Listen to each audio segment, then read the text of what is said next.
Warahmatullahi wabarakatuh. Lebih keras lagi boleh. Assalamualaikum warahmatullahi wabarakatuh. Soalnya kalau nggak keras takutnya nguap-nguap di belakang ya. Ini terima kasih atas kesempatannya Bib. Terima kasih sekali. Terima kasih juga untuk semuanya yang ada di sini. Ini kali saya pertama hadir di acara hebat seperti ini, acara besar bertemu dengan saudara-saudaraku semua. Tapi singkat cerita saja, mungkin kalau diikutin perjalanannya lumayan panjang. Saya pun di vlog saya tidak menceritakan secara detail karena panjang sekali menuju saya akhirnya ada di Islam saat ini. Tapi 4 tahun terakhir sebelum saya menjadi seorang Islam atau mualaf, itu saya melewati pergejolakan yang cukup dahsyat. Banyak hal dan pertanyaan, mungkin karena saya di TV sering bertemu dengan para ulama, jadi saya harus pilih satu yang kira-kira yang bisa membimbing dan bisa menjawab pertanyaan saya. Dan ada satu yang waktu itu benar-benar membuat saya itu kagum, yaitu Habib Utsman. Habib Utsman, saya sering bertemu dengan beliau. Dia tidak pernah melihat saya dari siapapun, tapi dia selalu rangkul saya dan dia selalu tanyakan apa kabar. Ya, itu tidak pernah berubah. Dan di situ Habib Utsman sudah mulai, saya sudah mulai tukeran nomor telepon dan mulai komunikasi dengan aktif. Ketika pada saat saya lagi haus pertanyaan dan ingin bertanya, Habib Utsman tidak pernah yang namanya tidak membalas sama sekali. Semua pertanyaan saya tentang Islam beliau jawab. Beliau jawab, habis itu saya nggak balas lagi. 4 hari, 5 hari baru saya tanya lagi. Begitu terus selama 4 tahun. Selama 4 tahun. Sampai pada akhirnya mungkin Allah sudah punya cerita untuk saya sendiri. Saya punya keluarga besar di mana orang tua saya semuanya 80%-nya muslim. Dan mereka semua sangat amat menyambut saya baik ketika saya sudah menjadi seorang muslim. Dan sekarang ini saya memiliki banyak teman ketika saya tahu setelah saya syahadat. Tapi pada saat itu pun gak mudah karena saya cuma ngomong. Di Ramadan kemarin, biasanya kalau di Ramadan itu saya menghabiskan waktu untuk pasti bekerja di sahur atau buka puasa. Tapi saya cuma ngomong begini, dalam hati, ya Allah, kalau kau izinkan saya benar-benar khusyuk dan fokus pada saat di Ramadan ini, izinkan saya bekerjanya sebentar saja. Selebihnya biarkan saya fokus ibadahnya dari tarawih sampai yang harus saya lakukan sebagai seorang muslim. Hampir saya berkarir dari tahun 97 sampai sekarang. Semua kalimat yang saya ucapkan tepat Allah jawab. Saya hanya dikasih kerja 2 minggu. Selebihnya saya benar-benar dikasih fokus ibadah. Jadi ketika saya upload di sosial media, saya menjadi seorang muslim, sebenarnya saya sudah duluan. Tapi saya baru upload dengan tujuan saya biar fokus ibadahnya. Karena kalau ketika itu upload, pemberitaan ramai, nanti diganggu dengan pemberitaan-pemberitaan, ya. Jadi saya mau fokusnya, ya Allah, saya mau fokus ibadah di Ramadan ini. Jadi Allah jawab itu semua dan semua dari ridha Allah dikasih tanpa ada halangan satupun. Dan Masya Allahnya saya berjalan pada saat itu saya cuma bilang gini, pada saat saya mualaf, saya bilang sama Habib Utsman, Bib, saya sudah siap. Lalu Habib Usman memilihkan saya hari yang baik. Ada 2 tanggal yang saya pilih, akhirnya salah satu tanggal itu yang saya pilih. Bahkan ketika saya memilih tanggal tersebut, satu pun dari tim manajemen saya nggak saya kasih tahu. Teman-teman sekitar saya, mereka hanya curiga saja. Tapi mereka tidak tahu karena tidak ada statement dari mulut saya sudah muslim. Tapi pada saat itu, di hari itu, saya bawa manajer saya dan orang kantor saya itu untuk mendampingi saya untuk syahadat. Di rumahnya Habib Usman, di tempat itu saya benar-benar khusyuk banget sesuai dengan apa yang saya kepingin. Saya ingin ya Allah menggunakan baju putih. Karena pada saat itu saya selalu ada aja. Ketika di satu kerjaan yang mengharuskan warna ini, tapi saya bilang ketika saya memutuskan, saya syahadat saya maunya menggunakan baju warna putih. Dan Habib Usman memberikan saya waktu untuk saya maunya wangi bib. Setelah saya syahadat selesai, saya baru menangis. Karena semua yang saya ucapkan Allah jawab tanpa satupun yang meleset. Saya cuma bilang, perkataan saya ketika saya masuk Islam dan tidak ada embel-embel hati marah, kesal, benci dengan apapun yang terjadi sama saya sendiri. Tapi saya cuma bilang, ya Allah, saya ikhlas. Satu kata yang buat saya itu pendek, tapi kalau kita lakukan dengan baik, saya cuma ucap, ya Allah, saya ikhlas.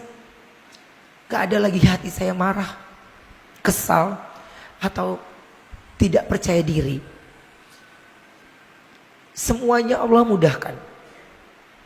Bahkan pada saat itu minim sekali yang tahu, hanya tim kecil saya. Di sini saya tetap, ini tempat pertama saya juga untuk saya datang bertemu dengan saudara-saudaraku di sini. Saya juga bawa abang di sebelah sana. Abang itu yang selalu mendampingi saya dari saya pertama kali menjadi seorang muslim. Beliau tidak pernah berhenti memantau dan terus mengajarkan saya sholat. Ketika saya 3 hari baru menjadi seorang muslim, abang tidak serumah dengan saya, tapi orang yang ngajarin saya di rumah saat sholat subuh, tahajud semua, tiba-tiba dia harus mudik. Bingung sholatnya sama siapa, atau namanya jadi bujangan lagi ya. Tinggal sendirian, gak ada siapa-siapa. Gimana ini ya Allah? Saya telepon Habib Usman, Bib nih gimana? Buka YouTube, coba lihat di situ, atau Google. Bib udah umur 41 tahun nih Bib. Kayaknya daya ingat agak lemot.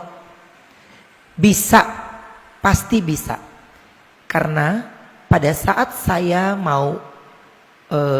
sudah mau syahadat sama Habib, satu pertanyaan saya yang terlewatkan. Bib, tunggu dulu. Bagaimana saya sholatnya? Saya ingin sholat yang sempurna. Bacaan yang sempurna. Semua Allah udah mau, kata Habib. Pasti Allah kasih jalan. Bener Bib, bener. Insya Allah jalan dan benar. Ketika saya 3 hari baru menjadi seorang muslim, saya ditinggal karena harus mudik. Lalu pada saat itu saya cuman bilang, ya Allah, ini kalau habis tidur terus kita bangun mau tahajud atau subuh, mata sepet banget ini ya Allah. Ini gimana nih, berat ya. Terus kena lampu. Saya mengandalkan daya ingat saya sendiri. Insya Allah pasti bisa. Saya cuma taruh. Saya cuma bilang, ketika kita sepenuhnya percaya, pada saat itu saya sholat sendirian. Tapi pada saat saya harus, apa yang saya lakukan pertama, saya cuma Allahu Akbar. punggung saya itu seperti ada yang menepuk, mengarahkan saya dari ruku sampai saya tahajud, sampai saya sujud. Jadi sampai saya bisa menyelesaikan sholatnya. Di situ saya langsung telepon lagi Habib, Bib, yang saya rasakan seperti ini pada saat sholat. Maaf Bib, apa itu jin? Bib, saya takut. Jawab Habib pada saat itu, yang ente khawatirkan pada saat itu adalah sholat. Allah jawab sholat itu. Jadi apa yang ente ragukan, ucapkan. Allah jawab. Tidak usah pakai perantara, langsung ke Allah. Langsung ke Allah. Dan dari situ saya berusaha untuk tidak mengandalkan orang lain lagi. Singkat cerita, saya bertemu dengan orang baik. Kemarin ini saya mendapatkan tawaran untuk berangkat haji. Dari awal saya sudah bilang tidak. Awal mulut saya bilang tidak. Belum. Saya masih terlalu kecil. Tapi ketika ada orang yang mau memberikan, saya terima. Insya Allah saya terima. Tapi pada saat itu hati saya pun tidak. Tidak. Karena saya masih banyak belajar. Masih banyak orang-orang yang hebat-hebat yang harusnya berangkat terlebih dahulu. Setelah itu visa ramai dibicarakan.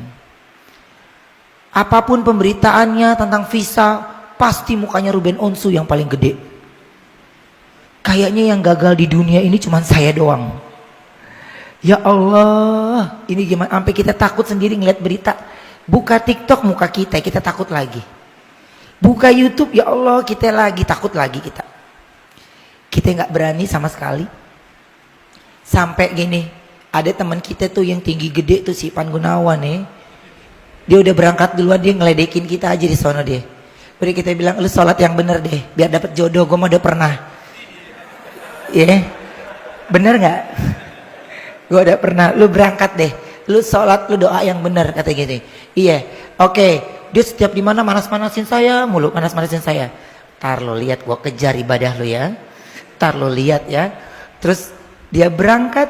Pada saat itu saya cuma bilang gini, ya Allah, selesai haji ini saya ingin umroh. Mudahkan. Allah yakin, saya yakin Allah pasti mudahkan. Dah, saya nggak minta apapun itu. Jadi pada saat itu saya ucap, Ivan Gunawan pulang dari haji, saya orang pertama yang mau dia pamerin. Saya ladenin aja, saya temenin dia makan, temenin dia cerita, yang penting dia puas hati. Sampai akhirnya saya bilang, nanti ada kalanya kita pasti pergi berangkat bareng. Gue mau lihat lu sama gue yang paling banyak duduk siapa. Karena saya tahu dia kalau ada tiang seneng. Karena dia untuk nyender. Makanya saya seperjalanan saya sama dia itu ketika saya menjadi seorang mualaf, saya nggak kasih tahu dia. Ketika dia lagi benar-benar fokus ibadahnya, dia juga nggak kasih tahu saya banget, biasa aja. Sampai karena saya tahu emang dia adalah partner yang dipilih Allah kayaknya untuk berdampingan sama saya untuk keimanan saya lebih kuat lagi. Karena pada saat itu mau Idul Fitri saya bingung. Ya Allah, ini sholat Idul Fitri di mana? Saya orang belum tahu, saya Islam lagi. Aduh rame nih. Gimana ini? Mau numpang di tempat teman, ada temennya cewek. Lah kan saf cewek sama saf cowok beda kan? Gimana nih ceritanya? Diem. Saya ditelepon sama Lesti. Kok kesini oke? Saya cuman bilang saya pergi ke Senayan City. Saya cuman itu malam takbir. Saya belum tahu akan sholat id di mana. Ya, saya belum tahu sama sholat id di mana. Saya cuman bilang siapapun orang yang bertemu saya pertama kali di lobi, yang menyapa saya pertama kali kenal ataupun tidak kenal, saya akan numpang sholat di tempat dia. Itu saya ucap. Percaya atau tidak. Baru masuk mall, turun dari eskalator. Dari sekian banyak manusia, Ivan Gunawan yang turun. Ya Allah, gua gak bisa jauh dari ini manusia. Jadi saya cuma bilang, hey, gua besok numpang sholat di tempat. Gua udah tebak lu Islam kan. Berisik lu ah. Jadi itu kalau Allah udah punya mau ya, saya cuma ucap doang. Siapapun yang menyapa saya pertama kali, mau dia kenal nggak dikenal, kalau dia nggak dikenal saya akan, bapak rumahnya di mana? Saya mau sholat di tempat bapak. Itu yang pertama saya mau lakukan. Bisa-bisanya dari banyak orang lagi takbiran ya, ada di dalam mall itu tuh, bisa-bisanya cuman dia yang ngelihat kita. Ya Allah, emang nasib gue di tangan dia. Saya disuruh standby sholat id jam 4 pagi. Ini ustadz aja masih nguap. Gue jam 4 pagi mau ngapain? Jam setengah 5 nyangkut dia di perumahan ya bang. Portal, nggak ada yang nyetirin mobil. Udah kita cuma ngomong gini doang. Waduh, matahari udah mau terbit, kita udah diomelin sama Ivan Gunawan. Kita belum nyampe-nyampe. Sampai sono kita ditinggal setengah jalan. Saya taruh mobil di tempat orang, saya ikut dia.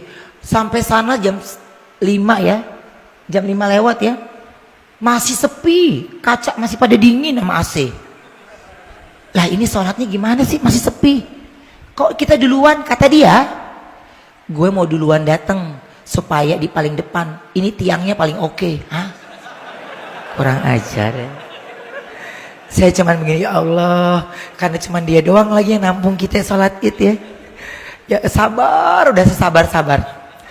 Jadi pada saat itu beliaulah yang terus mendampingi saya sampai akhirnya beliau meninggalkan beberapa pekerjaannya, dan apapun yang dia lakukan saya pun ikuti. Sampai kemarin akhirnya saya umroh. Saya berangkat dengan 17 orang. Karena itu sudah niat saya, ya Allah, dalam perjalanan saya ini ada 17 orang, di mana masing-masing ceritanya ada dalam perjalanan karir saya dan perjalanan saya menjadi seorang muslim. Saya berangkatkan, Allah izinkan, tapi banyak sekali kata-kata di kuping saya, wah ini susah loh, ini susah loh. Gak lah, sama Allah mau. Kalau kita minta mah pasti dikabulkan. Amin ya. Ini kuping banyak, nanti begini loh, nanti begini. Saya banyak ditakut-takuti. Saya sholat lagi. Terus ada berangkat lagi, mau berangkat umroh. Kita ada sholat subuh dulu di bandara. Saya makin deg-degan, akhirnya saya telepon travelnya pesawat jam 9. Saya subuhan di rumah aja. Saya mantapkan lagi dari rumah. Mantapkan lagi, berangkat. Semuanya Allah kasih mudah. Sampai akhirnya di Madinah. Allah mudahkan lagi. Saya di Masjid Nabawi langsung. Ini balik badan Masjid Nabawi. Masya Allah. Ini gimana sih maunya ini, Kak, ngerti kita. Saya langsung buru-buru mandi, sholat. Sampai Masjid Nabawi. Hari kedua muncullah ada orang bertemu dengan saya. Pada saat sholat itu saya bingung, itu pada ngapain pada di situ. Asisten nggak tahu pada kemana, pada mencar. Kita seorang diri di Masjid Nabawi, cuman ngeliatin doang. Tapi tiba-tiba masya Allahnya ada orang yang ngasih air di gelas langsung. Oh ini namanya air zam-zam. Saya kasih. Saya cuman bilang itu apa? Ada yang nganterin. Saya nggak ngerti caranya kan. Bagaimana caranya mengambil itu benar-benar nggak ngerti. Benar-benar ada rasa takut, deg-degan sendiri. Tapi saya yakin nggak dikasih nyasar. Hari kedua saya di situ bertemu dengan orang yang hebat banget. Saya entah dari mana. Dia merangkul saya. Dia menggunakan bahasa Inggris. Saya bilang cannot. Saya nggak bisa bahasa. Takutnya saya berharap saya bahasa Inggris nggak bisa, ntar malah salah arti ya. Jadi terus dia ucapkan pakai bahasa Arab, terus dia ucapkan Assalamualaikum alif. Saya waalaikumsalam. Saya sholat lagi berikutnya, ada lagi askar. Assalamualaikum alif. Saya nengok kamera, apa saya dikerjain? Kok manggilnya alif? Saya masih diem. Selesai sholat, saya lewat lagi, saya istirahat sebentar karena mau duha. Saya habis subuh pulang dulu, mau duha. Terus selama saya jalan pulang, 2 orang kembali menyapa saya, Assalamualaikum alif, dari orang yang berbeda. Di situ saya nggak ngomong sama siapapun, saya diam aja. Saya tidak bahas itu melalui sholat saya. Tapi ketika saya sampai di Mekah, saya cuman bilang, apa yang orang bilang susah, pasti Allah mudahkan. Pasti Allah mudahkan. Ya Allah, sudah sejauh ini saya, pasti Engkau mudahkan. Saya orang manusia tinggi gede, kita cuma sekecuil. Gak ada apa-apanya, kegeser juga mental 2 meter. Ya. Ketika saya bilang, ya Allah, saya harus sampai di sana. Harus sampai di sana. Tadinya megang kamera, gak ngerti gambarnya ya, intinya. Saya jalan terus, Masya Allahnya, Allah mudahkan, saya langsung cium Hajar Aswad, tapi saya bingung doanya apa. Ya Allah, lupa yang saya mau minta apaan ini. Saya cuman ngucap apa gitu. Sampai ya Allah sekali lagi ya Allah sekali lagi sekali lagi baru tuh yang saya mau tuh semua terucap. 2 kali tuh nggak ada satupun, alhamdulillah saya nggak sama sekali ditarik sama askar. Yang ketiga baru saya ditarik sama orang yang gede-gede banget ya. Saya cuman bilang ya Allah, Allahu Akbar. Saya baru nengok ke belakang, manusia tinggi gede, kita sedengkulnya dia kayaknya. Ya kita sadar kita cebol ya, pendek, dia tinggi gede, tapi ucapan dari saya gini, ya Allah, ini masalah hidup gue segede gini ya, Bismillahirrahmanirrahim, Allahu Akbar. Saya pakai buak, saya masuk lagi buak, saya lewatin itu, alhamdulillahnya. Ketika itu udah ya Allah, cukup 3 kali, saya nggak mau jadi manusia serakah. Saya bergeser, saya dibantu sama askar. Tinggi, pintu Ka'bah itu tinggi sekali ya Bib. Pintu Ka'bah itu tinggi sekali. Orang yang secuil ini, saya juga bingung tuh gimana nih tangan bisa nyampe. Saya ditarik sama askar, diarahkan ke pintu Ka'bah. Ya, karena kita masing-masing menyelamatkan sendiri-sendiri kan nih. Gak ada yang bisa bawa rombongan. Saya megang pintu Ka'bah, saya menangis, langsung saya semua ucapan dan doa yang saya inginkan saya ucapkan di situ. Saya berhenti ketika ada suara di kuping saya itu berucap jelas sekali di kuping saya, jaraknya tidak jauh, jelas di kuping saya. Assalamualaikum alif. Dari situ saya baru sadar betul. Dan saya turunkan tangan saya. Di situ baru saya mengingat dari awal saya di Madinah sampai saya di Mekah, semua bahkan di kuping saya pun Assalamualaikum alif. Disitulah saya baru menangis. Saya merasa tidak sendiri karena saya sudah andalkan Allah semuanya. Terakhir kali sebelum saya tutup malam hari ini, singkatnya hari itu saya harus kembali, tapi saya masih dapat Jumatan di Masjidil Haram. Saya cuman bilang, ya Allah, dari saya tahajud sampai nanti saya pulang nanti Isya, karena setelah sholat Isya saya baru menuju bandara, izinkan hamba selalu berada di depan pintumu. Entah bagaimana Allah atur semuanya, pokoknya setiap pas azan saya pasti pandangannya ada di pintu Ka'bah, pintu masuknya. Dari situ saya cuma bilang, ya Allah, terima kasih. Ini semuanya Engkau permudah. Sehingga rasa keraguan, rasa takut, rasa khawatir ketika kita libatkan Allah dalam hidup kita, perjalanan kita, yaitu yang saya jalani sekarang ini, dan saya takut sekali.